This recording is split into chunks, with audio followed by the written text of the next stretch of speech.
Sebuah demokrasi yang hidup memerlukan rakyat yang berpengetahuan. Rakyat bukan sekadar menjadi pengikut yang pasif. Pohon selasih mempunyai banyak kegunaan dan memberi banyak manfaat.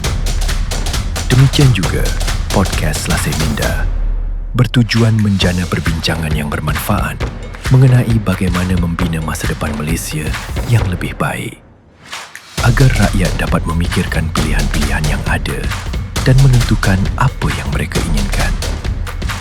Temui pembicara-pembicara Selasih Minda di YouTube pada 1 Mei nanti.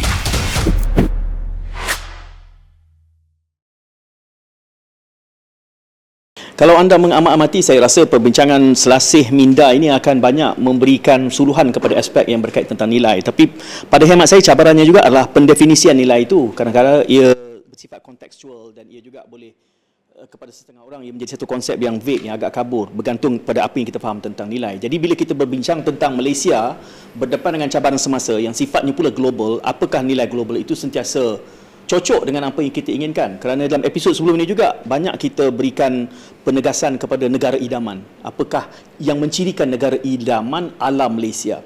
Inilah yang menjadi suluhan kepada ketiga-tiga panel untuk Selasih Minda pada episod ini, membincangkan tentang pembinaan Malaysia yang lebih baik.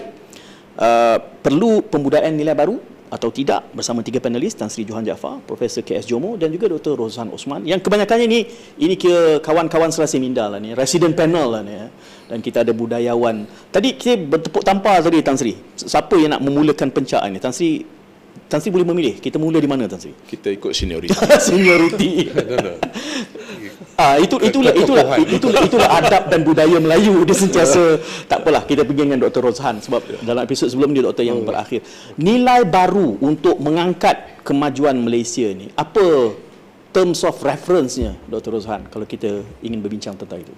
Okey, saya kira kalau kita nak berbincang mengenai perubahan nilai, membudayakan nilai-nilai baru, mungkin kita boleh bermula dengan melihat beberapa contoh. Umpamanya, kalau kita lihat masyarakat Britain dahulu pada ketika zaman Queen Victoria, konsep gentleman tu dikemukakan untuk membezakan dengan perangai atau perwatakannya agak kasar orang putih. Jadi itu cuba untuk mewujudkan satu ketatasan susilian di dalam masyarakat, etik cara bersosial dan sebagainya. Kebanyakan perubahan ini saya rasa dalam konteks istilah hari ini kita boleh sebutkan sebagai social engineering sebenarnya. Kerana ia deliberate attempt dan lazimnya dipimpin oleh kerajaan sendiri untuk mengubah pemikiran masyarakat. Ini juga berlaku kalau kita lihat dalam ketika proses peralihan yang kita ketahui sebagai Meiji Restoration di Jepun. Kalau kita dengar hari ini tentang masyarakat Jepun, kita akan mengetahui mereka sebagai masyarakat yang disiplin, jaga masa dan sebagainya. Tapi itu sebenarnya bukan nilai masyarakat Jepun daripada dahulu, ya. Sebab konsep masa dalam masyarakat Jepun sebelum transformasi itu berbeza. Dia tidak ada industrial concept of time yang bergantung pada jam. Ketika zaman Jepun tu masih lagi masyarakat pertanian, konsep masa ni terikat kepada bunyi loceng di di kuil Shinto. Jadi setiap pagi akan dibunyikan loceng untuk menandakan mula bekerja. Tengah hari bunyikan loceng untuk menandakan makan tengah hari. Kemudian petang bunyi loceng. Oleh sebab itulah orang-orang barat yang mula-mula datang ke Jepun, dia komplain, dia kata orang Jepun ni tak punctual.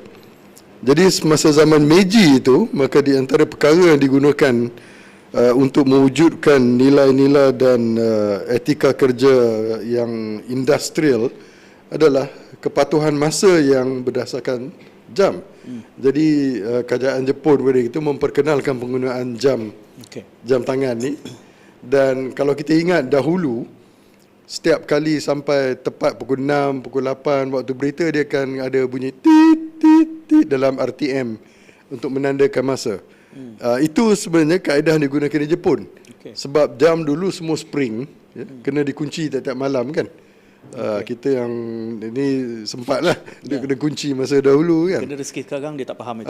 Kalau cerita anak-anak muda dia tak faham lah.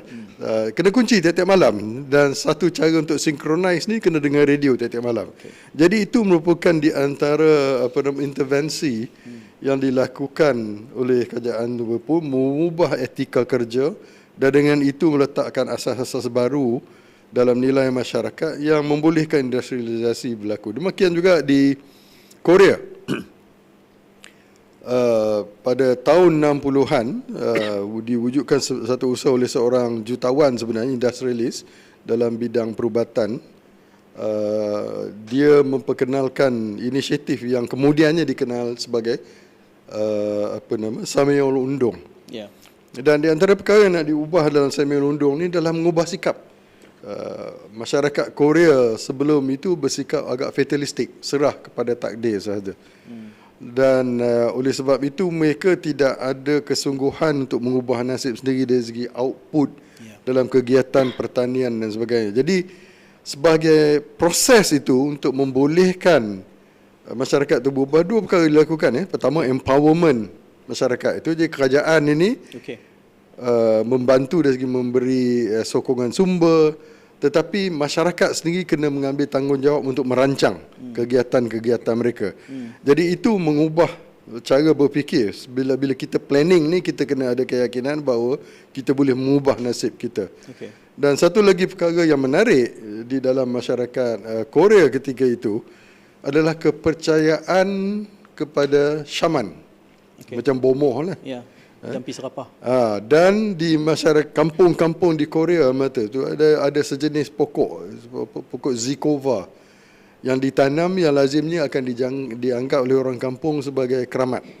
Jadi nak minta berkat ke nak sembuh penyakit, pergi kat pokok tu lah. Jadi di antara perkara yang dilakukan oleh dalam kempen Samuel Undong ni, mereka potong pokok-pokok ni kerana ia dilihat sebagai bertentangan dengan pemikiran yang harusnya mendukung sebuah masyarakat industrial yang berasaskan sains dan teknologi. Jadi saya rasa dalam konteks kita nak mewujudkan Malaysia yang lebih baik ini, maka apakah nilai-nilai yang perlu dilakukan? Masalah kita di Malaysia ni, setiap Perdana Menteri yang datang semua membawa slogan yang tersendiri. Tetapi kebanyakan slogan ini setakat itulah slogan, tapi tidak ada program-program yang tangible yang membolehkan sebenarnya berlaku. Sebaliknya kita lihat kadang-kadang berlakunya perubahan nilai dalam masyarakat kita ni lebih membawa kepada perkara yang negatif. Politik kita hari ini saya rasa tidaklah keterlaluan untuk mengatakan budaya politik di Malaysia dah sudah menjadi toksik. Diwarnai oleh caci cerca, fitnah memfitnah, dan itu bukan sebenarnya nilai kita. Kalau nilai kekampungan kita, bersopan santun, itu bukanlah cara kita berbeza pendapat dalam masyarakat kita. Kita amat teliti, suka berlapik, tetapi hari ini semua kesopanan itu sudah hilang. Doktor, saya nak uji hujah yang dibawakan itu kerana doktor mengatakan bahawa, saya suka tadi bila Dr. Rozan menyebutkan bahawa nilai itu adalah merupakan deliberate attempt. Dan ada contohnya tadi diberikan kepada Samuel Undong, Korea. Cumanya kita juga ada gotong royong. Dan saya digambarkan bahawa Korea juga pernah mencontohi apa yang kita ada gotong royong dan dia membinanya dalam kerangka Samuel Undong. Itu yang krisisnya, kerana hari ini kita bercakap soal Malaysia yang lebih baik, dan rata-ratanya dalam banyak polemik termasuk mungkin di Selasih Minda, kita merasakan bahawa kita tidak menjadi lebih baik kerana nilai kita bermasalah, sedangkan kita ada asas-asas itu. Kita seolah-olah nilai baik itu semakin menghilang dan kita mencontohkan pada benda-benda lain daripada negara asing yang sebenarnya dulu kita pun ada. Apa sebenarnya krisis kita ni, Tan Sri? Kita kehilangan, kenapa kita nak mencari sesuatu yang sebenarnya kita sudah miliki? Boleh. Masyarakat mana yang tidak berubah?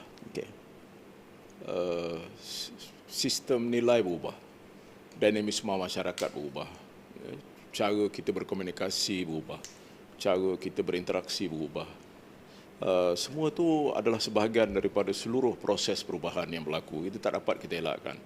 It's almost inevitable lah. Ini akan berlaku. Tetapi kita ada nilai yang harus kita pegang, prinsip ataupun prinsip asas yang ada pada setiap masyarakat yang berteraskan baik berdasarkan pada keagamaan ataupun berdasarkan kepada sistem nilai dalam masyarakat. Maka sistem nilai ini sebenarnya adalah asas yang kukuh yang harus kita pertahankan. Ya. Saya tidak percaya bahawa masyarakat kita sudah begitu bobrok hingga kita menafikan ataupun meninggalkan segala-galanya. Mungkin kerana faktor-faktor lain.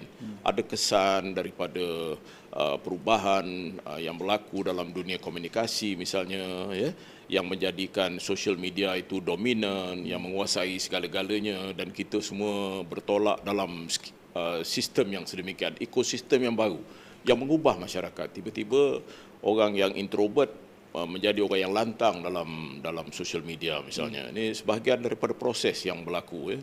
Tetapi saya juga percaya bahawa nilai asas itu sebenarnya masih bertahan. Kita masih lagi merupakan masyarakat yang menghormati, ya, saling hormat menghormati. Tapi prinsip asas itu harus kita pegang.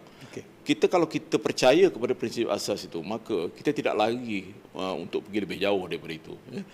Kalau kita menafikan wujudnya shared values di kalangan masyarakat, baik masyarakat Melayu, masyarakat Cina, masyarakat India, masyarakat Iban, masyarakat Kadazan, semua masyarakat dalam Malaysia ini bertolak daripada prinsip yang yang bersama maksudnya, ya. Cuma pendekatan kita berbeza, penilaian kita berbeza dan sebagainya. Jadi saya sangat positif bahawa apa yang ada dalam masyarakat kita ini asasnya kuat. Cuma yang perlu saya fikir adalah untuk memberikan penegasan kepada kekuatan itu. Ya. Apakah yang membentuk kita menjadi Malaysia misalnya? Mengapakah kita sebuah negara multiracial? Atau apakah kepelbagaian itu kekuatan kita sebenarnya? Ataupun kita akan terus berpegang pada prinsip kepelbagaian, tetapi kita tetap hidup dalam kukun kita sendiri, dalam masyarakat yang berbeza-beza. Ya. Kita telah melalui banyak proses dari segi revolusi mental yang dimulakan di kalangan orang Melayu, ya, dan orang bercakap tentang secara berani lah orang masyarakat Melayu sendiri mempersoalkan kekuatan, kemampuan dan kebolehan. Jadi begitu juga masyarakat lain. Cuba kita cari shared values ni, kekuatan bersama yang ada pada kita. InsyaAllah kita akan jumpa. Ya. Kalau tadi Dr. Rozhan menghujahkan bahawa jam itu adalah merupakan modern construct. Dia bukan benda hakikinya Jepun sebelum mereka menjadi disciplinarian. Tapi hujahnya tadi adalah Jepun menjadi disciplinarian selepas restorasi Meiji. Saya selalu sebutkan ini. Saya tertarik kerana sekali dia buat satu usaha dan mereka kekal menjadi disciplinarian sehingga ke hari ini. Dalam konteks kita, meski dalam keadaan kita ada nilai-nilai asas, teras, amanah dan seumpamanya. Bahkan kerajaan, tadi petik politik, ya, bersih cakap amanah. Dan kita tidak boleh membereskan itu selama 40 tahun. Dalam keadaan kita menyebutnya, kita harus. Dan bahkan saya selalu sebutkan ini, Prof. Saya menganggap, mungkin saya salah, betulkan saya, orang Jepun itu tidaklah religius. Tetapi mereka mengimani nilai-nilai Islam. Begitu kata, kita ada krisis nilai ni dalam apa yang saya lihat. Betulkan saya, Prof. Saya kurang tahu tentang masyarakat dan budaya Jepun. Tapi dalam perbincangan kita tentang soal budaya ni, penting kita bezakan bahawa sebenarnya ada beberapa pengaruh yang cukup dan beberapa arus yang penting. Antara lain misalnya kita tidak boleh menafikan bahawa ada darjat, ada kelas.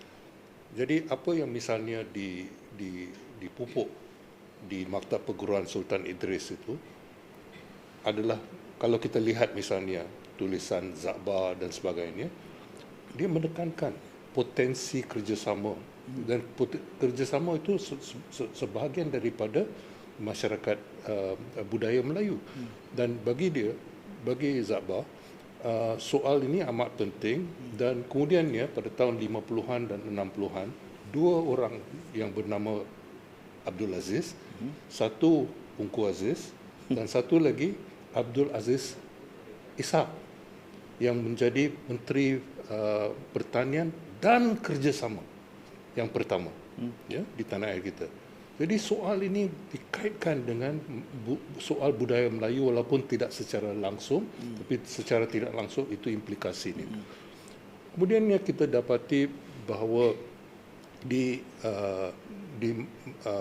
Kolej Melayu Kuala Kangsar, nilai-nilai yang dipupuk bagi bakal elit Melayu itu berlainan dengan apa yang dipupuk bagi orang ramai, orang kampung melalui guru-guru Melayu. Ya? Jadi kita mesti akui bahawa ada dua yang berbeza.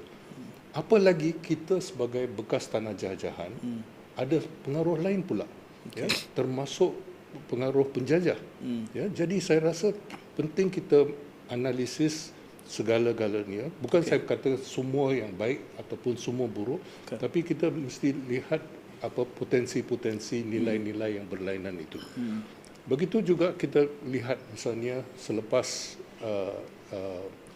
pada awal tahun 70-an, ada 3 buku yang agak berpengaruh yang telah diterbitkan.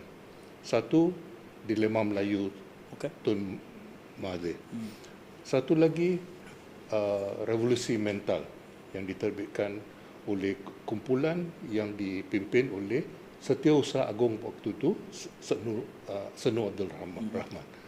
Yang ketiga, yang dikarang oleh Syed Hussein Alatas, Siapa yang Salah.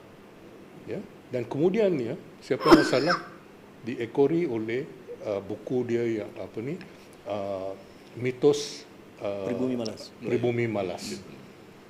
Dan ini menunjukkan, buku Alatas itu menunjukkan bahawa stereotip tentang pribumi yang malas itu adalah rekaan penjajah. Ya? Dan ini dikatakan sebahagian daripada kritik terhadap orientalisme yang mula kembang pada tahun 70-an. Ya?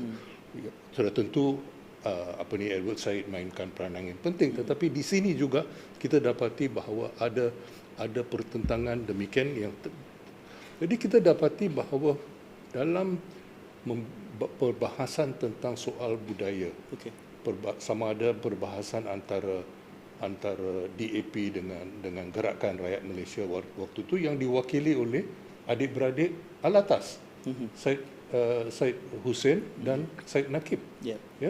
Jadi kita dan di pihak yang lain pula ada pihak DAP. Baik, itu satu. Yang di samping itu ada juga perbahasan tentang andaian sebalik apa yang dikatakan revolusi mental. Jadi kita dapati bahawa perbahasan ini adalah perbahasan yang mempunyai implikasi yang cukup luas dan cukup penting. Tetapi malangnya kita jarang membicarakannya. Sebab perbahasan itu adalah amat penting dan mewarnai sikap kita terhadap budaya-budaya, tradisi-tradisi budaya. Jadi bila kita sebut misalnya budaya Melayu siapa? Mana? Ya? Begitu juga dengan budaya Cina. Ya? Kalau kita lihat sekarang, jelas bahawa di Cina itu sudah tentu ada pelbagai warisan budaya, tetapi di kalangan misalnya bagi orang ramai sini, apa yang ditekankan di negeri Cina itu bukan sesuatu yang semula jadi. Ini sesuatu akibat daripada perubahan seperti apa yang berlaku selepas pemulihan Meiji di Jepun. Jadi saya rasa kita tidak sepatutnya menganggap soal budaya ini sebagai sesuatu yang diturunkan, yang turun dan seolah-olah statik, ya? Tetapi sentiasa berkembang mengikut zaman, mengikut keadaan, mengikut perbahasan. Perbahasan juga penting. Dan itu saya rasa sesuatu yang dapat mempengaruhi perbahasan kita, yang sepatutnya mempengaruhi perbahasan kita, menjadikan soal-soal ini secara eksplisit. Ya, apa yang diperjuangkan oleh misalnya sewaktu saya di bangku sekolah lagi, Hamid Tuah, ya, seorang pembela kaum tani yang miskin, dan apa yang pula yang apa yang menghalang misalnya akses kepada tanah bagi kaum tani sebagainya. Jadi kita harus membicarakan segala-gala ini dalam konteks yang tapi malangnya kita dapati kuasa iaitu dua aspek kuasa yang penting, satu politik, satu lagi wang, ataupun perniagaan. Dia mengatakan Malaysia ini ada naga ini tiga kepala. Ini telah mengherotkan perbahasan yang sepatutnya berlaku di tanah air kita. Ya, saya nak membawa permasalahan ini dengan beberapa anekdot yang mungkin sifatnya perbandingan. Lebih-lebih lagi kerana pusingan ini saya nak tujukan kepada Dr. Rozhan yang menganggap bahawa budaya itu boleh sifatnya dalam episod sebelum ni kita bercakap soal adaptasi dan ia juga harus kontekstual, dan hari ini Dr. Rozhan menyebut tentang budaya itu juga adalah merupakan satu yang deliberate attempt, ya. Dan menarik tadi Prof juga mengatakan bahawa gagasannya bukanlah natural tapi ia boleh dibina. Masalahnya adalah bila kita menyebut tentang rujukan kepada mitos bumi malas, kontekstualnya adalah penjajah menganggap Melayu malas kerana hakikatnya Melayu pula berfikir berbeza. Aku dah ada tanah, makan minum semua cukup belakang rumah. Why do I need to work for the British? Tak ada keperluan. Jadi rumusan pada British adalah malas, sedangkan mentaliti Melayu mengatakan tidak perlu bekerja, dia tuan tanah. Maka di situlah premis mudahnya kalau kita ingin mendefinisikan mengapa timbul mitos bumi malas. Cuma bila kita mengatakan bahawa budaya itu juga boleh bersifat deliberate attempt dalam konteks Malaysia. Kerana tajuk kita adalah perlukah Malaysia ada nilai baru? Tan Sri mengatakan bahawa nilai kita sudah ada, penegasan saja yang penting, mana-mana yang penting. Itu ada soalan susulan. Dr. Rozhan, isunya adalah kita ambil masalah kita lah dalam konteks integriti. Kita yang mendaulatkan Islam sebagai agama rasmi.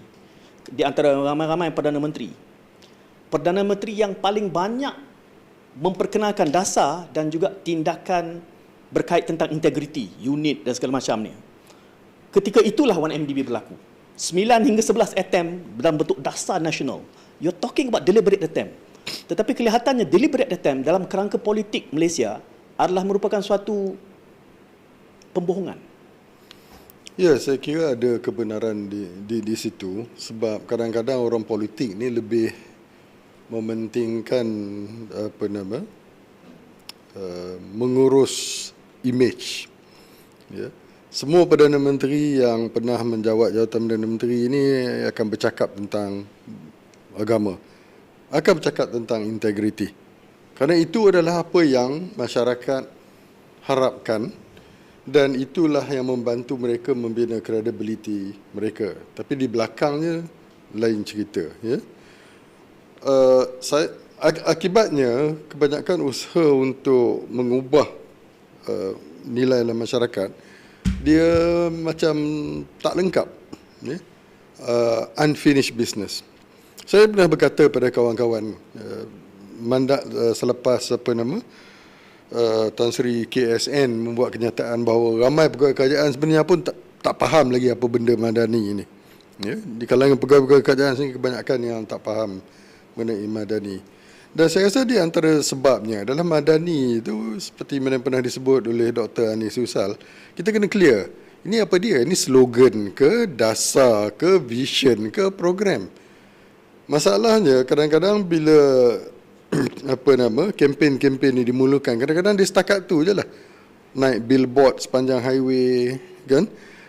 Kalau pergi ke agensi kerajaan, salam satu Malaysia, salam keluarga Malaysia, salam madani.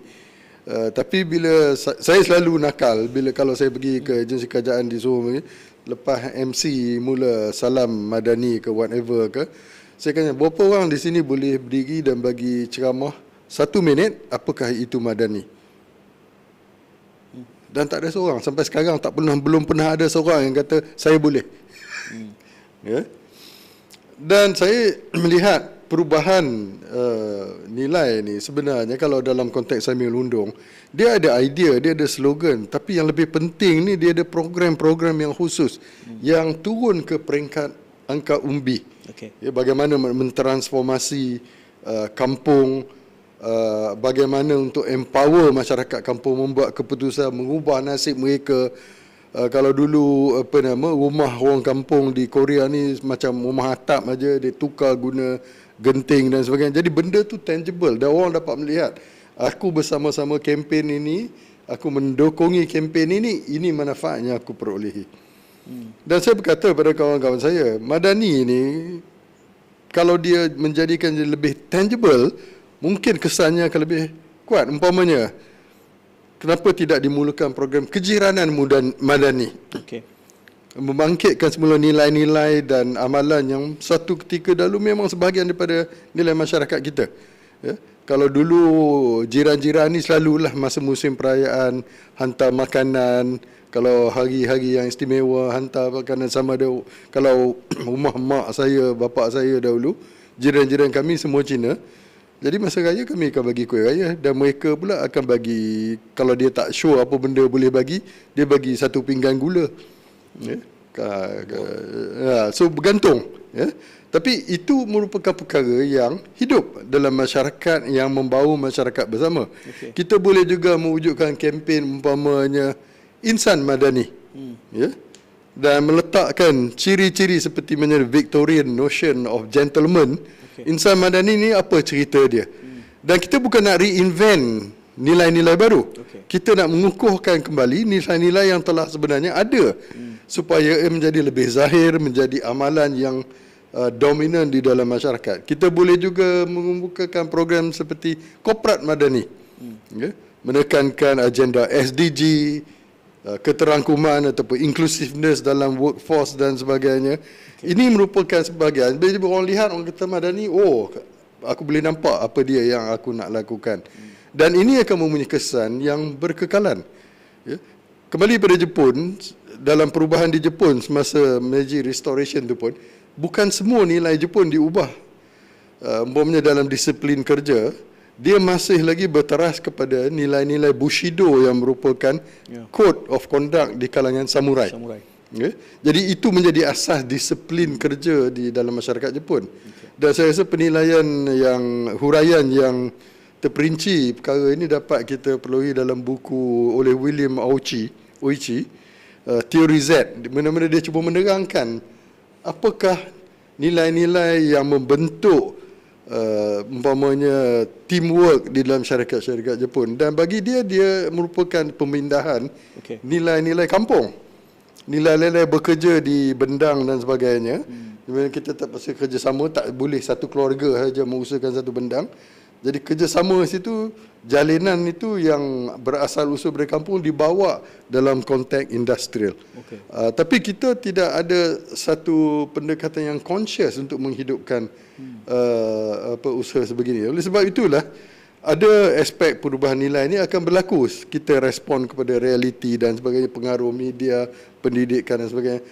Tetapi kerajaan sebenarnya boleh memainkan peranan yang lebih aktif daripada buat kempen, letak poster sana sini tapi siapa pun tak faham. Wujudkan program-program yang tak perlu kompleks, simple. Yang boleh merapatkan masyarakat. Doktor tidak melihat itu dilakukan sekarang? Saya rasa kalau KSN kata orang dia pun tak berapa faham, jadi saya tak anggap lah. Saya membaca body language Tan Sri, dia sudah mula macam ada intervensi di situ. Tan Sri. Saya fikir yang pentingnya, saya setuju dengan apa yang disebutkan oleh Profesor Jomo tadi. Conversation ni harus berjalan. Sebab dalam tradisi ilmu, dalam tradisi intelektual orang Melayu, di tengah keadaan masyarakat Melayu yang rata-rata pada ketika itu tidak berpelajaran, pada tahun 20-an lagi kita sudah bercakap tentang isu mengenai kaum tua, kaum muda. Kelahiran misalnya majalah seperti Al-Imam yang digerakkan oleh Syekh Ahmad Al-Hadi dan Tahir Jalaluddin. Ini merupakan satu perdebatan yang luar biasa pada ketika itu tentang peranan ulama tradisional, apa yang patut dilakukan oleh ulama moden. Jadi perbalahan kaum tua, kaum muda. Kemudian kita tengok pada contoh yang paling mudah, yang tak jauh daripada kita, tentang misal kata gerakan sastrawan asas 50, perdebatan tentang seni untuk seni, seni untuk masyarakat. Kemudian perdebatan di dalam media ketika itu dalam tahun 30-an misalnya, tidak kurang daripada 135 buah khabar dan majalah periodikal Melayu wujud dan semuanya membahaskan tentang isu kemelayuan, tentang identiti, tentang pendatang, macam-macam. Jadi saya fikir perdebatan ini sentiasa berjalan. Okey. Dan kekhawatiran saya, macam kata Dr. Rozan tadi, kekhawatiran saya adalah apabila kita cuba memacakkan satu sistem nilai yang kita rasa bahawa ini adalah yang jelas, Package. yang harus diguna pakai oleh semua. Apabila hal itu berlaku, maka akan timbul rasa bahawa kita menggunakan template yang salah dalam masyarakat kita ini, baik sama ada Madani ataupun sebelum ini Keluarga Malaysia ataupun sebelum ini Hadari dan sebagainya. Pada akhirnya benda ini hanya menjadi sebagai label. Dan label ni sebenarnya tak bertahan. Label ini bertahan sementara pemimpin itu ada. Begitu juga apa yang berlaku pada Hadari, apa yang berlaku pada Keluarga Malaysia dan sebagainya. Dan apa akan berlaku selepas ini bila Datuk Seri Anwar tak ada? Apakah Madani akan bertahan? Saya tak fikir. Tetapi kalau template-nya kuat, prinsipnya kuat, dasarnya kuat, maka dia tidak perlu semuanya. Dari segi labeling ni tak perlu. Kekhawatiran kita ialah bahawa kita ni banyak menghabiskan masa dengan soal pelabelan. Saya ada banyak soalan susulan daripada mendengar Tuan-Tuan Budiman punya komen ini, dan saya cuba untuk meluruskan supaya kita masih berpegang kepada tajuk keperluan kita untuk mengenal pasti nilai baru. Setakat ini kita menganggap bahawa kita sudah ada nilai-nilai utama ini, kan? Ada nilai baru tu. Itulah yang itu. Nilai baru tu. Dan saya hujahkan tadi bahawa bila ianya bersifat deliberate attempt pun tak mencapai matlamat yang kita ingini.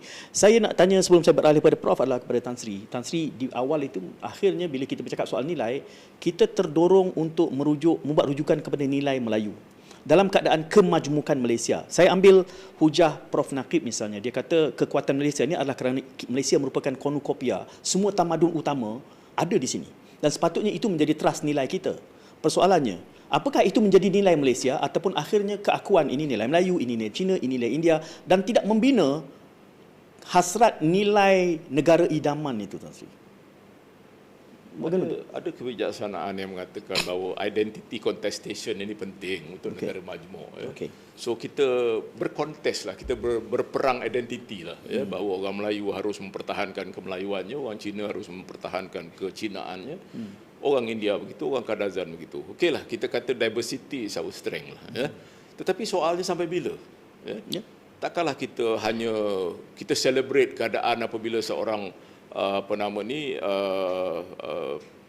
abang motor tu berhenti kerana seorang Cina tu tak ada duit untuk ganti bateri dan sebagainya, maka itu kita sebelah sebagai kita raikan sebagai suatu perkara yang besar. Tak bolehkah lebih daripada itu? Selama ni kita harus hidup dalam bersama, kan? Dalam kebersamaan itu. Tetapi realitinya bahawa anak-anak kita tidak pergi ke sekolah yang sama. Kita duduk dalam kelompok ataupun kukun yang sama, kecuali misalnya middle class di kalangan masyarakat Malaysia. The upeti Malaysia ni atau the upeti Chinese atau the upeti India ni hidup dalam dunia dan kukun dia sendiri. Jadi pada akhirnya keanekaragaman ini dalam memberikan kita kekuatan, tetapi juga memperkukuh lagi identity contestation. Dan ini kemana kita selepas ini? Itu soalan yang selalu saya tanyakan. Apakah ini sebenarnya nilai yang terbaik bagi kita? Ataupun kita harus menilai semula, membuat template baru, membuat premis baru, membuat kata orang tu satu dasar baru dalam konteks kehidupan kita, dalam kehidupan masyarakat kita, bahawa kita harus melihat daripada kacamata yang lain. Ini soalan yang relevan yang kita tanyakan pada ini. Kalau tidak, kalau saya ada umur 50 tahun daripada sekarang, apa yang kita bincang ni akan kita bincang lagi 50 tahun. Seperti mana 50 tahun yang dulu kita berbincang tentang soal yang sama. Jadi kemana kita selepas itu je soalan saya lah. Prof, sekurang-kurangnya bila bercakap soal tadi Jepun kita akan mudah sebut Kaiser, Korea kita akan sebut Samuel Undong, kita ada Ubuntu macam-macam. Tapi bila kita kata nilai Malaysia ni, dalam keadaan kita kata ada semua tamadun agung berkumpul berhimpun sebagai rakyat Malaysia, dan kita sepatutnya mempunyai citra kenegaraan yang sama, tapi nampaknya tidak, dikotak-kotakkan dalam kaum. Jadi kita tidak mampu merumuskan sebuah, kalau tengok Malaysia inilah nilainya, kecuali durian Musang King lah barangkali agaknya. Selebihnya apa yang kita nak kata inilah Malaysia, Prof? Siapa yang mampu beli Musang King? bila bertanya dengan developmental economist itulah. Soal, ya, sebenarnya apa yang disebut tentang sema undung. Sema undung ini dicipta pada tahun 60-an. Okay. Ya, dicipta oleh General Park Chung-hee yang menjadi Deliberate attempt. presiden. Okay. Dan dicipta selepas melawat Malaysia dan Pakistan. Ya, ini dalam sejarah resmi. Dan ini menunjukkan bahawa mereka tidak takut. Dia tidak takut bahawa dia tidak bimbang ke Koreanannya akan hilang kalau dia terima ide yang baru. Begitu juga kita sepatutnya terbuka. Dan saya tertarik dengan cogan kata Indonesia, Bhinneka Tunggal Ika. Iaitu perpaduan itu patut menerima kepelbagaian. Tapi soalnya apa yang menentukan nilai-nilai yang murni, apa yang saya rasa itu sebenarnya tidak menjadi masalah sangat. Ya. Tetapi kalau kita nak menentukan untuk segala-galanya, untuk selama-lamanya, inilah formulanya. Saya rasa kita tidak akan ke mana-mana. Jadi kita lihat bahawa kalau dalam konteks kita sekarang menerima, kita mempunyai satu bangsa Malaysia, kalau ikut Tun Mahathir mulai tahun 91, yang sebenarnya belum kukuh lagi. Ya. Dan kalau kita lihat bangsa Malaysia itu, ini sebenarnya bukan sesuatu yang ditentukan oleh rakyat. Ya. Ini adalah akibat daripada sejarah di mana kita dapati bahawa misalnya dulu ada perjuangan untuk di satu pihak ada apa yang dikatakan Tanah Melayu, di satu pihak lain ada apa yang dikatakan Malaya. Ya. Dan kedua-duanya mempunyai persamaan yang amat penting, tetapi juga ada perbezaan. Ya. Jadi soal apa yang berlaku pada tahun 47, di mana pada ketika itu perlembagaan rakyat yang menuntut kemerdekaan mempunyai pandangan tertentu tentang apa yang diidamkan, iaitu satu bangsa Melayu, istilah Melayu. Jadi soal Melayu itu tidak dikaitkan dengan soal agama sekarang. Sekarang bila kita gunakan istilah Melayu ini, kita sebenarnya menggunakan istilah yang maksud yang ditentukan oleh penjajah. Sebab maksud itu hanya boleh dipakai di tanah semenanjung Malaysia, di Singapura dan di Brunei. Ya, selain daripada itu mereka tidak menerima. Malah di Brunei juga ada yang mempersoalkan, di Sarawak misalnya. Ya, siapa itu Melayu? Ya, kalau bukan Melayu yang Melanau, yang bukan ada kaitan dengan apa tu dengan Brunei, ya, yang termasuk pembesar abang dan sebagainya, itu tidak dianggap Melayu oleh setengah pihak. Ya, jadi kita dapati bahawa kalau kita membuat takrif, ya, dalam konteks tertentu yang tidak mengambil kira sejarah dan budaya yang sentiasa dinamis, ya, sentiasa berubah. Misalnya, kenapa bahasa Melayu dipakai sebagai bahasa Indonesia, sedangkan orang Melayu totok lah, di Indonesia waktu itu kurang daripada 2%, kurang daripada 2%, ya, yang kait dengan Riau, ya, Riau, Lingga dan termasuk juga Singapura dan Johor. Ya. Itu yang bahasa yang dipakai. Tapi atas sebab tertentu dari awal Sriwijaya lagi, bahasa itu sudah meluas. Digunakan sebagai bahasa perdagangan untuk seluruh Nusantara. Ya. Oleh kerana itu, bila misalnya Magalhaes, Magellan nak mengelilingi dunia, dia bawa Enrique, ya, yang kita panggil Panglima Awang, tapi sebenarnya itu satu mitos lah. Tapi dia bawa Enrique untuk jadi jurubahasa, sebab bahasa itu sudah meluas, termasuk di Filipina. Dan Enrique itu memain peranan yang amat penting dalam pelayaran itu. Okay. Tetapi yang saya ingin tekankan bahawa soal Melayu itu mula dipakai oleh orang yang dianggap Filipina sekarang, ya, oleh Jose Rizal misalnya. Jadi kita dapati bahawa kalau kita menafikan sejarah ini, kalau kita menafikan bahawa budaya itu tidak mempunyai takrif yang tetap ya untuk selama-lamanya. Saya rasa kita akan terperangkap dalam pemikiran kita, ya, dalam perangkap pemikiran kita sendiri.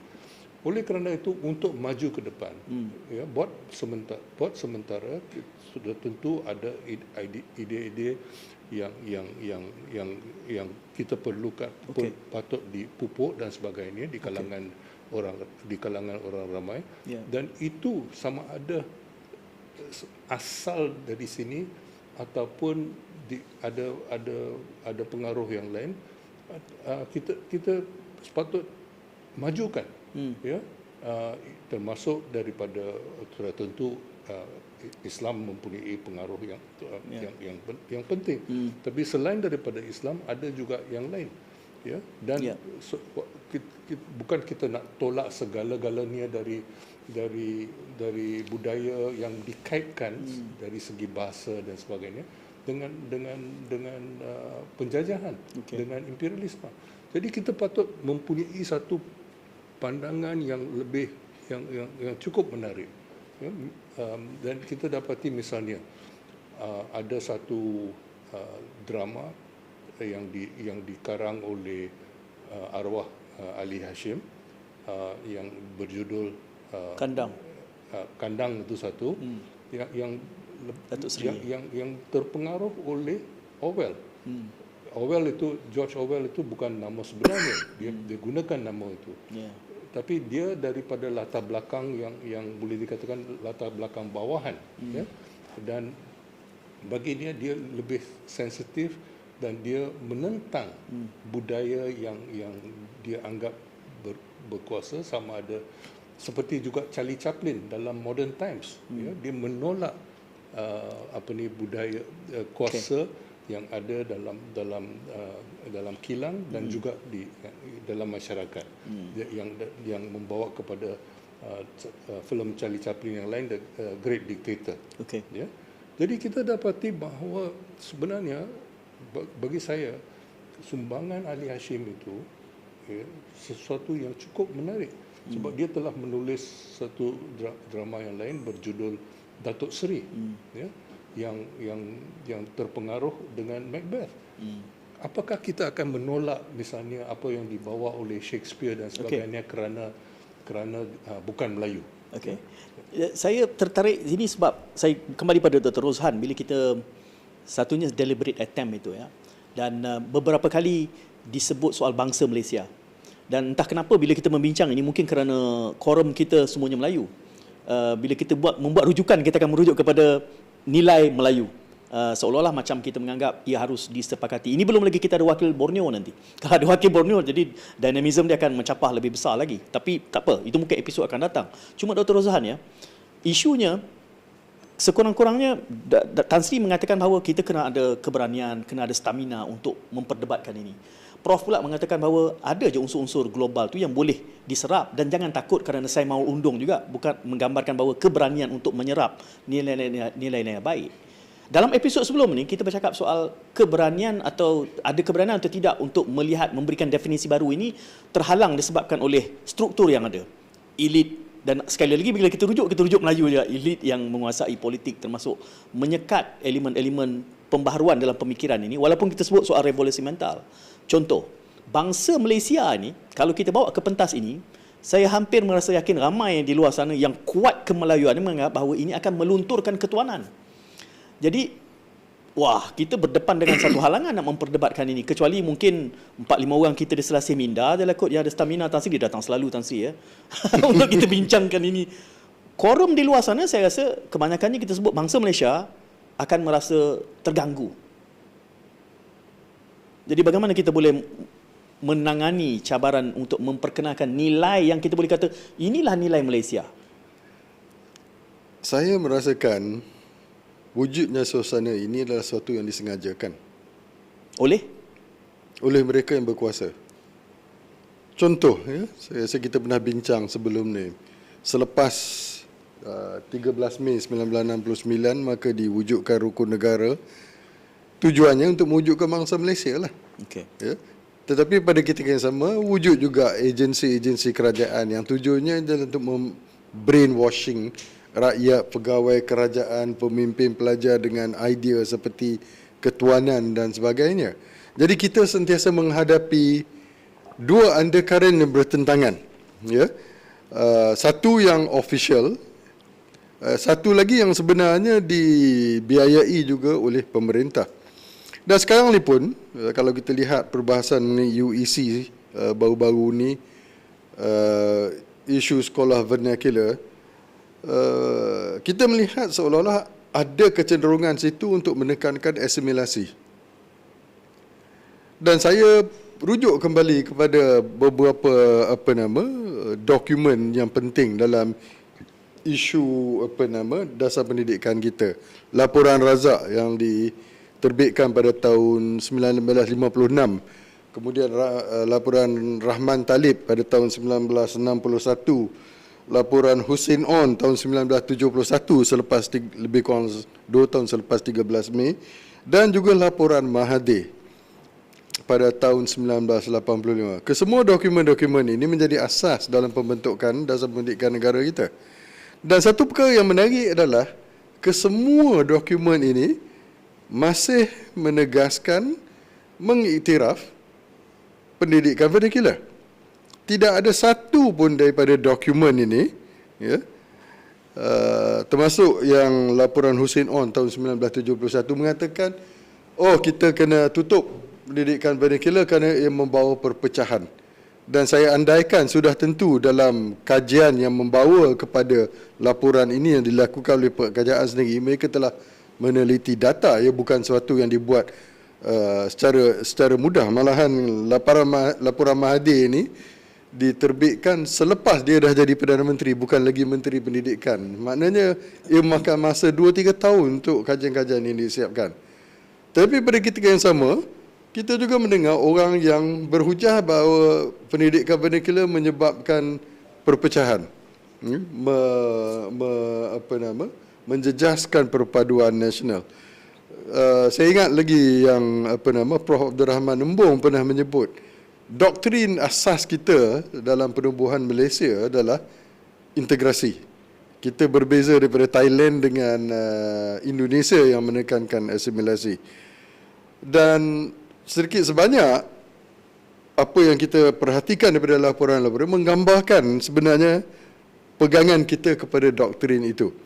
Bila tidak ada perbahasan, perbincangan, that conversation tentang nilai-nilai ini yang dilakukan secara sistematik, maka dia jadi terbiar. Bila ada Kongres Bumi Putera, keluarlah saranan-saranan dan sebagainya. Ada bila krisis politik, keluarlah makiamu, caci-caci, tapi tidak ada intelligent discussion. Kalau nak kata nak mengusulkan sesuatu yang boleh membawa kepada perubahan dasar begitu kuat, apakah asasnya, apakah data yang sekadar sentimen politik orang politik, maka dengan itu kita perlu ubah dasar kita. Dan saya lihat akibatnya, kalau berlaku pun conversation di antara kita, contestation of idea ni, dia berlaku dalam silo. Yalah, orang macam kita bincanglah benda ni. Tapi orang lain mungkin dia tengok ni pun dia kata, ni pok-pok liberal ni. Ni Jomo ni boleh mengaku Melayu ke tak? Tak cukup Melayu. Tak cukup Melayu. Ni Bugis. Ni boleh qualify bangsa Johor ke tak ni? Kalau saya mungkin dia trace balik Hadramaut. Ni Syed Jamalullah ni keturunan apa ni? Arab ke apa dia? Jadi oleh sebab itu kita part of the problem nak ada contestation of idea, there has to be a certain morality, a certain moral courage to sit down and listen and discuss. Dan yang tu kadang-kadang tak wujud. Okey. Sebab tu saya kata dalam episod sebelum ni, kadang-kadang intellectual sophistication orang yang duk bercakap ni tak begitu tinggi untuk membolehkan mereka berbincang. Dalam psikologi dia ada fenomena yang disebut sebagai Dunning-Kruger effect. Ya. Orang yang paling banyak bersuara ni sebenarnya orang yang paling tak tahu tentang apa yang mereka bercakap. Ya. Dunning-Kruger effect. Tu yang menjadi masalah dalam masyarakat kita, dan ramai orang yang rela menjadi pengikut mereka yang terikut-ikut dengan the Dunning-Kruger effect ini. Saya rasa hujah itu konsisten kalau sekurang-kurangnya 2 episod yang saya kemudikan ini, kerana Dr. Rozhan menghujahkan dalam episod yang lebih awal mengatakan bahawa kelemahan intelektual umat ini menyebabkan kita terbeban dengan perbincangan yang basa-basi sebegini. Saya baca bahasa badan Prof tadi tu macam ada celahan nak dia buat, ataupun saya majukan. Ya, betul. Ya. Soal apa ni yang ditimbulkan oleh Dr. Rozhan tadi, saya rasa isu yang amat penting, dan kita patut ambil kira bahawa soal siapa yang menentukan wacana. Ya, wacana itu tidak mempunyai sempadan dia yang tersendiri, asal usul dia. Tapi banyak dipengaruhi oleh banyak faktor. Dan kita dapati bahawa wacana soal budaya ni,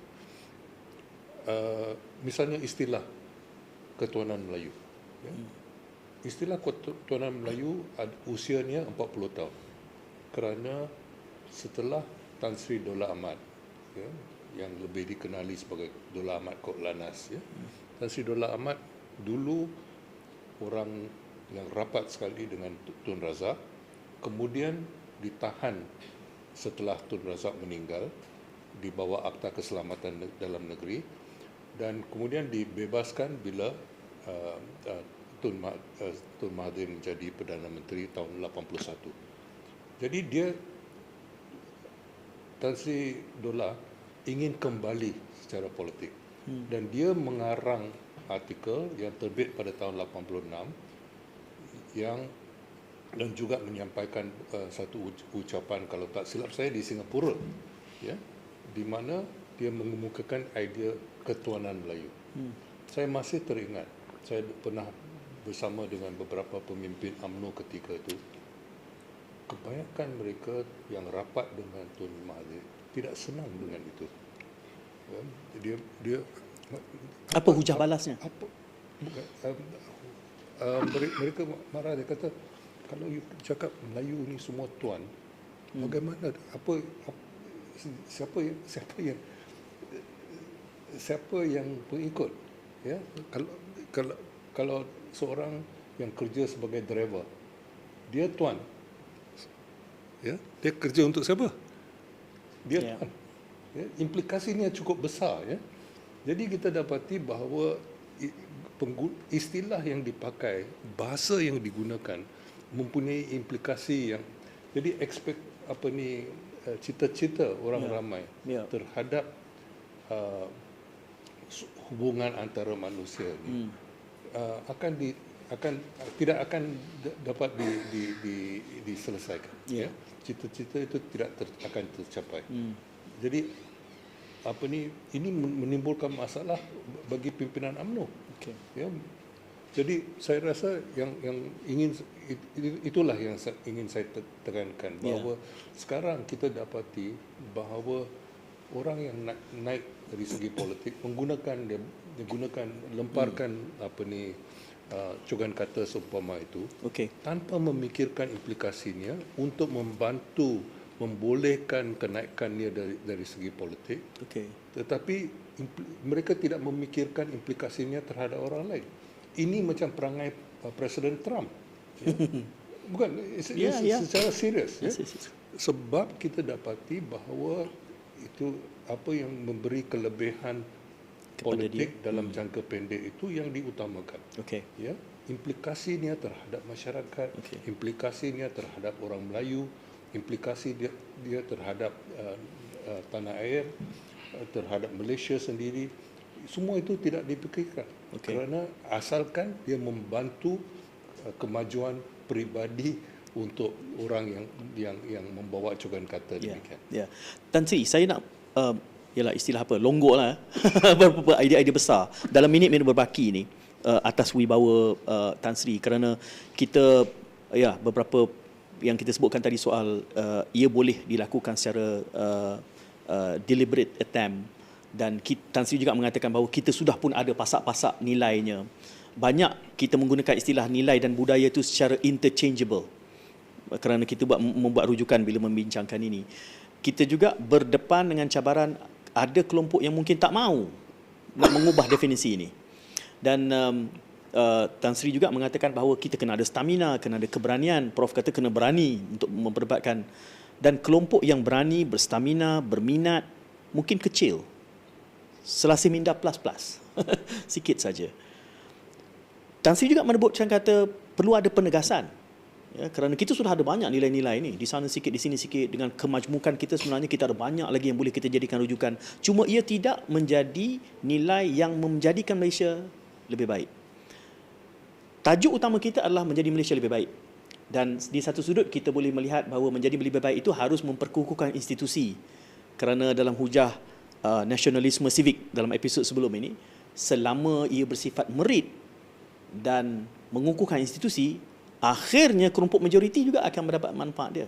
Tapi di sini satu keberanian pendefinisian baru yang meruntuhkan idea-idea ketuanan. Jadi bagaimana kita boleh menyantuni ini supaya kalaulah Selasih Minda ni ada episod susulan dan Tan Sri datang lagi, di mana yang kita perlu suluh? Soalannya apa yang kita mahukan? Malaysia yang bagaimana? Kalau kita tidak berani memberikan penegasan kepada Malaysia yang kita mahukan, maka kita sampai bila pun kita akan bercakap dalam konteks perkauman kita lah, ya, tentang kemelayuan kita, sama ada ketuanan Melayu atau ketidaktuanan Melayu atau sebagainya. Kita bercakap dalam pola yang sangat terbatas. Ya. Orang takut sekarang ni nak bercakap dia bangsa Malaysia pun dia takut. Ya, dia tak berani nak mengatakan bahawa kita harus memberikan penumpuan kepada bangsa Malaysia. Ya, tetapi inilah sebab pada akhirnya isu mengenai perkara seperti ini adalah isu yang amat emotif. Ya.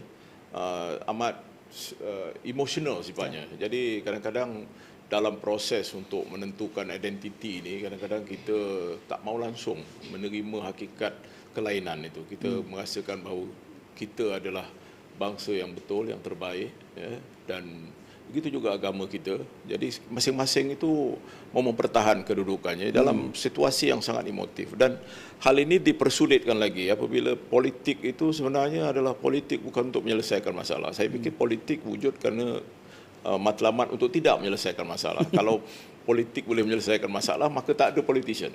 Maka politician wujud kerana hakikatnya maka mereka tidak mahu menyelesaikan masalah, tetapi menjadikan masalah itu sebagai masalah. Jadi create proses problem. memasalah create problem.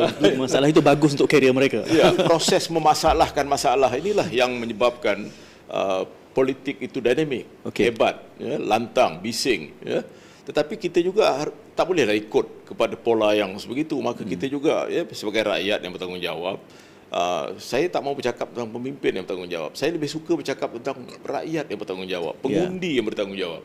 Pada akhirnya kita tak boleh salahkan sesiapa kalau kita memilih orang yang kita pilih. You deserve the leader that you choose. Jadi bagi saya lah, ya, kita harus berani mengatakan bahawa kita mahukan Malaysia yang bagaimana. Malaysia yang lebih baik, dengan nilai yang lebih baik, dengan kita menerima hakikat tentang dinamisme masyarakat, perubahan yang berlaku dalam masyarakat. Dan ini bukan sahaja masyarakat setempat tapi global. Maka kerana itu kita harus menanyakan diri kita lah. Soalannya adalah lebih kepada kita menanyakan diri kita, ke mana kita pergi selepas ini. Itu pada pandangan saya lah. Saya nak memberikan ruang ini supaya kesemua panel juga boleh merumuskan dan menutup, ya. kerana saya juga menganggap bahawa kalau Tan Sri ini episod kedua saya mengemudi dan Tan Sri hadir, episod sebelum ni saya mengatakan cabaran saya letak kepada Selasih Minda adalah kalaulah akhirnya di dalam Selasih Minda juga kita mengemukakan idea-idea yang dah kerap kali diulang selama 40 tahun, maka kita tidak menawarkan sesuatu yang berbeza. Jadi itu beban kepada pasukan-pasukan Selasih Minda lah, yang saya baru saja diajak sertai. Namun saya sangat hargai kerana Tan Sri juga sebut, Prof juga sebut, Dr. Rozhan, kita kena ada tenaganya, staminanya dan keberaniannya untuk meneroka perbincangan-perbincangan baru. Ruang mujadalah, contestation of ideas itu juga tidak wujud. Hatta di platform media rasmi kerajaan tidak ada. Jadi benih-benih keberanian itu tidak akan tampil, saya harap berlaku dalam Selasih Minda. Tetapi saya juga ingin membawa perbincangan itu supaya dia kontekstual. Kita banyak rujukan perbandingan yang antarabangsa. Dalam konteks Malaysia, kita selalu menyebutkan bahawa ikan itu busuk bermula di kepala. Tan Sri mengatakan kita harus bermula dengan rakyat. Saya cuba ini beberapa tahun, Tan Sri, untuk mengemudi bahawa mencerdaskan umat itu adalah mujahadahnya. Tetapi amat sukar sekali apabila umat itu pemikirannya feudalistik. Sejurus para mesuara Islam, maka Islamlah seluruh tamadun Melayu itu. Dia sangat feudalistik dalam erti kata banyak elemennya top down dalam konteks deliberate attempt disebutkan tadi. Kalau kita mengharapkannya sebagai bottom up, maka, dan kebimbangan saya dalam episod sebelumnya juga adalah perubahan yang kita ingini, termasuk yang cuba disungguhi melalui Selasih Minda ini, terlalu lambat. Dalam keadaan hentaman globalisasi dan juga era yang mendatang ni, yalah, kita sudah singularity dah, Tan Sri. Dah singularity dah ni. Mendefinisikan ini dan mengajak rakyat semakin cerdas adalah proses yang sangat perlahan. Saya bimbang dalam semangat yang dimiliki oleh Selasih Minda ini, kita tenggelam dan fana di dalam gelombang yang tidak mampu kita tangani. Saya nak berikan ruang yang ringkas kepada semua untuk merumuskan episod ini dan juga kalau ada susulan episod ini, kita nak tengok kepada apa. Tan Sri sudah menyebut keberanian rakyat untuk berbincang secara terbuka. Tapi saya sedikit sangsi tentang upaya yang ada dalam kalangan masyarakat. Ada satu buku yang menarik tu, mana? Peranan intelektual dalam pembangunan bangsa, Zakbar. So itu telah kami telaahkan sebelum ini. Saya nak beri ruang ini kepada saya Dr. Rozhan. Agak optimistik selepas memerhati apa yang berlaku di Losong Terengganu baru ni, di mana seorang remaja berbangsa Cina telah terbunuh dalam satu kemalangan yang disebabkan oleh seorang pemandu Melayu yang membawa kereta dia dengan laju, terbabas, kemudian langgar tiang elektrik jatuh dan menusuk kenderaan yang dinaiki oleh remaja Melayu itu sehingga putus kepala dia. Ya. Bila kita lihat sebab Liana Marzuki buat posting mengenai isu itu, dan ramai yang berkata kalau pemandu tu Cina tapi yang mangsa tu Melayu, mesti dah ada orang politik buat kacau dah ni, melaga-lagakan rakyat. Dan bila saya perhatikan semua komen-komen, saya dapat kesan bahawa sudah ada timbul satu sikap tidak senang dan berasa jelek mereka yang menggunakan sentimen-sentimen perkauman dalam meneliti masalah-masalah sebegini. Jadi apa yang kita harap perbincangan kita sebegini ini, dan bukan kita sajalah, kita harap ada NGO, CSO dan sebagainya yang akan pick up agenda ini dan kita kena membina momentum. Yep. Saya mengharapkan mungkin pilihan raya yang akan datang ni tak sempatlah, tapi mungkin yang selepas ni nanti orang-orang NGO, orang-orang yang tak bertanding sebagai calon ni boleh berkempen mengenengahkan pendirian sebegini, bertanya siapa di antara ataupun mengenal pasti calon mana yang patut ditolak oleh rakyat kerana memainkan sentimen-sentimen yang sebegini. Itu idea yang saya terfikir setakat ini, dan mungkin di antara perkara yang kita juga perlu melihat adalah meneliti tentang kualiti pemimpin yang kita ada hari ini, terutama dalam politik. Ya. Bila mereka ni tak ada idea, maka mereka guna modal-modal lama yang primitif ni lah. Ya. Dan saya kita berharap akan membincanglah isu-isu itu yang boleh jadi satu topik. Ya, satu topik. Lebih-lebih lagi mendekat ke PRU lagi hangatlah tu. Ramailah viewer masa itu, insya-Allah. Prof. Saya rasa ada unsur yang penting unsur nilai norma rakyat jelata yang penting yang jarang diberi perhatian sebagai nilai mereka. Jadi kita terus mengkritik feudalisme. Tapi siapa yang mendukung feudalisme? Biasanya golongan atasan, ya, yang dapat manfaat daripada nilai-nilai itu. Dan malah di kalangan golongan atasan ada juga yang tidak senang dengan nilai-nilai itu, yang ingin mengenepikannya. Jadi kita dapati bahawa apa yang misalnya Tan Sri pernah lakukan dan saya rasa terus melakukan adalah menarik unsur-unsur kerakyatan dalam budaya, ya, misalnya melalui pantun dan sebagainya, ya, kecerdikan orang ramai dalam membahas pantun dan sebagainya, membalas pantun. Dan kita dapati bahawa unsur-unsur ini agak cukup penting, ya. Dan kita sendiri tahu misalnya dalam tafsiran tentang hikayat Hang Tuah, ya, ada apa yang dianggap sebagai mereka yang sanjung Hang Tuah. Kalau arwah Ahmad Adam akan mengatakan Hang Tuha, ya. Dan di pihak yang lain pula ada yang sanjung Jebat, ya. Dan tadi Tan Sri ada sebut misalnya asas 50. Dan ini bukan sesuatu yang kecil.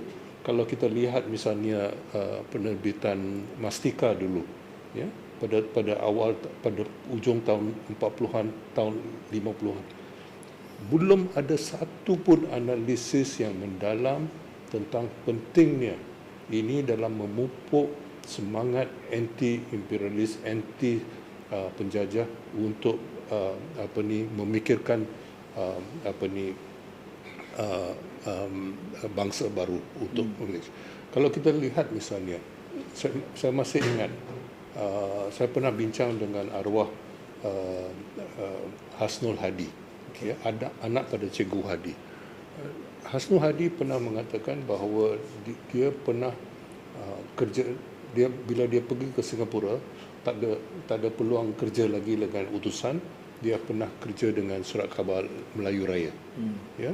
Dan Surat Khabar Melayu Raya, bila peristiwa Natra itu berlaku, dia melihat peluang untuk meningkatkan jualan Melayu Raya, dan dia main peranan untuk memanaskan itu, sedangkan utusan tidak memilih itu. Dan ini adalah tradisi yang penting. Misalnya ramai orang tidak sedar implikasi ini, ya. Mogok pekerja utusan Melayu, ya, pada tahun 61, mogok lebih pada 100 hari. Pekerja-pekerja hampir semua Melayu, ya, yang wartawan dan yang kerja dekat mesin cetak dan sebagainya, dan yang edar pun juga. Ini adalah dalam sejarah di mana dia ada di dunia. Mogok pekerja bukan untuk nafkah hidup, bukan untuk keadaan, tapi untuk kebebasan akbar. Ini sesuatu yang cukup bersejarah, bukan pada peringkat sini saja, tetapi pada peringkat antarabangsa. Sepatutnya mereka ni patut disanjung, tetapi siapa yang tahu? Siapa yang tahu? Jadi kita dapati ada banyak episod seumpama ini yang pernah tanah air kita penuh dengan sejarah, tapi jarang diberi perhatian yang sewajarnya. Jadi saya rasa adalah amat penting kita selamatkan sejarah dan budaya orang ramai, rakyat jelata, ya, daripada daripada kongkongan kaum feudal. Sekian. Saya masih percayalah pada kuasa rakyat. Saya juga merasakan bahawa people's power ni akan menentukan segala-galanya. Jadi kalau kita merasakan bahawa agenda selama ini ditentukan oleh pemimpin, memang kita menghargai pemimpin. Macam kata Tan Asafandi dalam buku dia, ungkapan pemimpin dalam ungkapan Melayu, disebutkan didahulukan selangkah, ditinggikan seranting, dimuliakan sekuku dan sebagainya. Ini peranan yang dimainkan oleh pemimpin. Tapi kita juga jangan lupa peranan yang patut dimainkan oleh rakyat, dan kita sebenarnya menjadi pintu. Saya fikir kita mesti sekarang ni bukan daripada atas ke bawah, tapi kita gerak daripada bawah ke atas untuk memastikan Malaysia bagaimana yang kita mahukan. Sebab nilai ini ada pada kita, kekuatan itu ada pada kita, ya. Dan kita telah terbukti bahawa rakyat kita, orang Melayu baik, orang Cina baik, orang India baik, atau apa sahaja, kita mempunyai tradisi kebudayaan yang cukup kuat, ya. Di kalangan orang Melayu sendiri, macam pantun yang disebutkan, Pak Engku menulis tentang buku dia, pantun dalam kebijaksanaan akal budi Melayu, ya. Cuba bayangkan perkataan tu, kebijaksanaan akal budi Melayu, ya. Jadi artinya dengan melihat pantun tu, kita sudah dapat menilai tentang kekuatan orang Melayu itu sendiri, cara berfikir, kreativiti. Dan pantun ini enormous, tak ada siapa yang tulis, ya. Tak ada siapa yang menulisnya, kita tak tahu siapa yang mengarang pantun-pantun ni, tetapi sekurang-kurangnya kita bawa tradisi itu ada, ya. Dan kehebatan minda kebijaksanaan akal budi Melayu itu, ya, memang sudah wujud. Jadi kita gunakan kekuatan ini. Begitu juga kekuatan kaum-kaum lain yang untuk kita sebatikan, kita kumpulkan untuk membawa kita kepada satu level yang lain lah, ya. Kalau kita rasa kita kecewa dengan orang politik, siapa yang tidak, ya? Di mana-mana pun distrust terhadap orang pemimpin ini sebenarnya semakin lama semakin menonjol, ya. Kita tahu semua itu, tapi mereka harus ada dan kita juga ada. Maka kekuatan yang ada pada kita ini untuk membolehkan kita membuat keputusan Malaysia bagaimana, ya? Dan kalau kita merasakan bahawa ini adalah kesempatan yang paling baik untuk kita melihat satu cara tata kerja yang baru, nilai yang baru berdasarkan kepada paksi yang telah kita bina berkurun-kurun ini, ya. Kita punya tamadun yang luar biasa, semua bangsa di Malaysia ini. Jadi saya fikir, saya optimis lah, ya, bahawa kita boleh membuat perubahan. Dan ingat, perubahan itu tidak datang daripada orang lain. Perubahan itu datang dari kita. Kitalah yang harus bertanya diri kita, ya, perubahan macam mana yang kita mahukan, dan apa yang kita mahukan untuk masa depan negara kita. Tan Sri, benihnya sudah ada, cuma siapa yang akan menyiram dan menyediakan ekosistem yang akan memberikan ruang kepada benih itu tumbuh. Dan selalunya saya setuju juga analogi ataupun metaforanya, sebuah pohon itu dia tumbuh akarnya dulu ke dalam sebelum daunnya keluar menggapai langit. Jadi proses tumbesarannya itu tidak sentiasa nampak. Mungkin itulah semangat Selasih Minda itu. Itu yang cuba kita serapkan. Dan syaratnya juga adalah mencerdaskan umat itu sebagai satu proses mewujudkan ekosistem yang akan membenarkan pohon-pohon segar nilai itu kembali tumbuh semula. Ini antara buku yang pernah kami telaahkan. Telaah itu adalah merupakan bual bicara bedah buku terbitan KPT. Kami hanya mengemudinya saja. Jadi ini antara buku yang dibincangkan intelektual masyarakat membangun. Syed Hussein Alatas menariknya bercakap tentang peranan intelektual, bukan semata-mata kerangka intelektual yang bersifat akademik. Jadi kita ada dua akademik sekurang-kurangnya Tan Sri kat sini, kan. Sebab ada orang mengatakan bahawa antara kelemahan Malaysia ni adalah kerana akademi yang tidak terbuka mengkritik dasar-dasar yang ada adalah orang politik yang menyebut begitu. Mungkin itu boleh jadi tajuk Selasih Minda depan. Pengecut. Kita ada dua akademik. Tan Sri kena datang semula. Tak boleh bagi akademik je bercakap, Tan Sri. Sebab nanti frameworknya hanya akademik saja. Dia tidak pragmatik. Jadi terima kasih kepada saya intelektual pinggir. Terima kasih kepada Tan Sri, terima kasih kepada Prof dan juga Dr. Roshan. Jangan lupa untuk terus bersama kami di Selasih Minda. Saya kena tengok ni, mencetus pemikiran mencorak masa depan di Selasih Minda. Jumpa lagi, insya-Allah.